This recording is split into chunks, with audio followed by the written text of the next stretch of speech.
Hey everyone, it's Dan from Pro Guides here, bringing you a way to make laning disgustingly easy. In this video, we will be breaking down how to take advantage of hiding your hero on the map and what that entails. By effectively hiding your position on the map, you can secure lanes by getting key pickoffs. With easy lanes, this can transition into stomping a game. How is it possible to do this? Well, this play is both easy and hard. The easy part of this trick is positioning your hero in trees, but the harder part is knowing the strengths and weaknesses of not only your team, but also of the enemy team.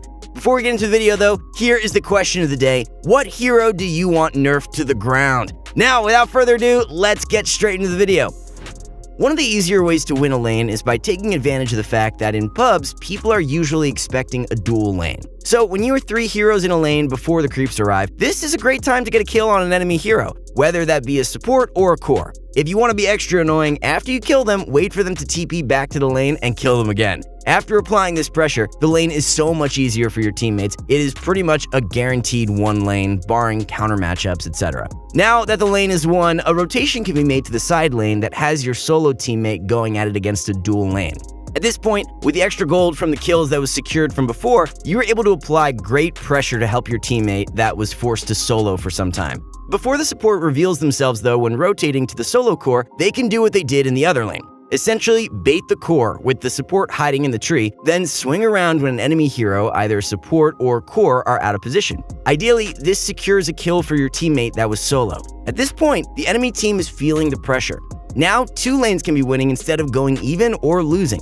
With winning lanes comes more freedom. The support now can rotate mid for the power runes that spawn starting from minute 4. Again, ideally the support is able to help secure a kill on the enemy mid laner. In a perfect world, by hiding a support's presence in the first few minutes, your team can potentially snowball to win 3 lanes. This is fantastic, but how do you know that you can apply this pressure? Because Dota is so situational, we will be using scenarios where you should try lane, where you shouldn't try lane, and what to do with losing matchups.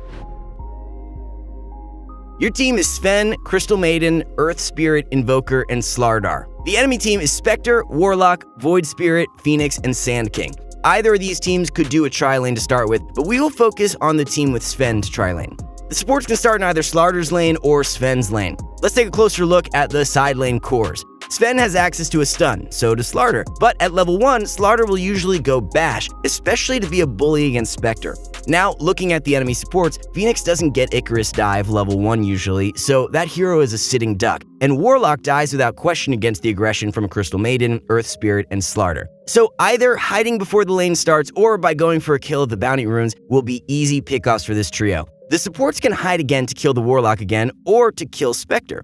If Team Sven is able to kill Spectre, then they can once again wait hiding in the trees until Spectre uses her TP to then kill her again. Now, with the lane secured, Crystal Maiden can rotate top, preferably with Earth Spirit, but even without Earth Spirit, Crystal Maiden can do so much damage to the lane that Sven is in. Crystal Maiden has access to a root in her arsenal, which Phoenix shudders at, so with a frostbite into a Sven Stormhammer, Phoenix dies despite having Icarus Dive. Sand King likes sitting in his comfortable sandstorm, but at the early levels, he too is a sitting duck when you have detection. He can easily feed to a root and a stun coming from the Sven and Crystal Maiden. With either of these heroes dying, and ideally killing them again after they TP, this other lane is too easy as well. At this advantageous point, the support can stack for the core, and the core can jungle at a sickening rapid rate. An additional snowball would be for either Earth Spirit or Crystal Maiden, or even both, to rotate mid to kill the vulnerable Void Spirit. Ideally, this rotation happens before Void Spirit is level 6, but even if he is level 6, Earth Spirit has access to a silence, and Crystal Maiden has a root to hold Void Spirit in place.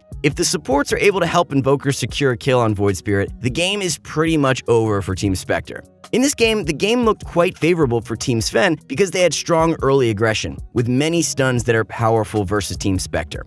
When considering whether to try lane or not, consider how many stuns your team has, what nukes and what slows your team has. With that being said, you also have to consider the same thing for the enemy team. What is their potential compared to yours? If you think yours is stronger, that is the time to apply pressure and hide in those trees. But what do you do if your spells are equal to the enemy team's spells? This is where we will examine scenario 2 in order to see what potential a team has when the lane matchups are rather even. Your team is Enigma, Clockwork, Jakiro, Spectre, and Magnus. The enemy team is Terrorblade, Oracle, Tusk, Death Prophet, and Veno. Tusk and Veno are incredibly scary to go up against level 1, especially against Team Enigma. Spectre doesn't want to engage in combat at level 1, neither does Magnus nor Enigma. In other words, you definitely don't want to force a tri-lane in this particular game. It is not suitable with the passive cores that you have, despite Clockwork and Jakiro being one of the best heroes of trading at level 1. In fact, I think it would make your game worse to force a tri-lane in this situation. Your supports would die, which would lead to an underfarmed Spectre, and Enigma would be vulnerable to getting dove under his tower without having Clockwork in the vicinity to protect him.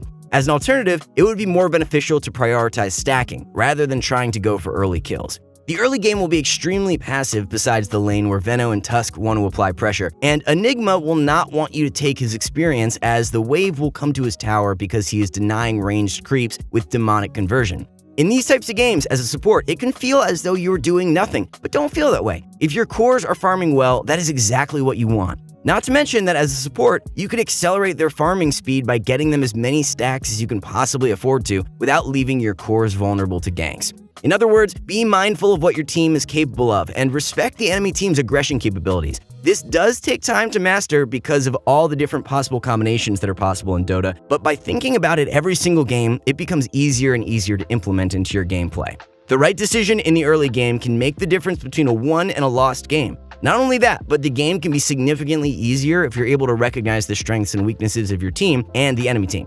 How about a situation where your lanes are favored to lose? Let's look at another scenario. Your team is Pudge, Rubik, Terrorblade, Invoker, and Axe. The enemy team is Monkey King, Bat Rider, Lich, Morphling, and Mirana. It's easy to spot that Axe will have a bad time against Monkey King, and Terrorblade will not have a good time against Bat Rider. In this particular game, Team Pudge wants to dodge the Terrorblade versus Bat Rider matchup at all costs. Tri-laning wouldn't be effective for Team Pudge, not against the immense early strength of Team Monkey King. Whenever the lanes are this atrocious, try your best to get lane swaps. Otherwise, the enemy team may be able to stomp you right off the bat. Simply put, be aware of the hard counters to your heroes. With that said, Axe and Pudge aren't the best to deal with a Bat Rider and Mirana. In fact, it will probably still be a lost lane, but at least the game won't be lost because Terrorblade can have a game by laning against Monkey King and Lich. Again, Terrorblade isn't happy in this matchup either, but the Terrorblade can quickly and safely transition to his jungle in order to escape the wrath of Team Monkey King. Meanwhile, at mid, Invoker will be doing mediocre versus the Morphling. Neither are able to kill each other, and Morphling doesn't have a setup for an arrow, which means that it will be hard to gank Invoker with a Mirana. In other words, there won't be much pressure applied to mid. Invoker will truly change the tempo of this game since the other two lanes weren't promising. Eventually, over time, Invoker and Terrorblade are an insane combo that will be able to win Team Pudge some teamfights. Just because the lanes are less than desirable doesn't mean the game is over, but you do have to adjust accordingly. In the worst case scenarios, such as the one above, do everything in your ability to avoid hard counter matchups. Otherwise, you could quickly lose games. That being said, Invoker and Terrorblade is a broken combo in the meta right now that has amazing comeback capability. Even with having two losing matchups, this game could still be turned around into a victory by avoiding the hard counter matchups.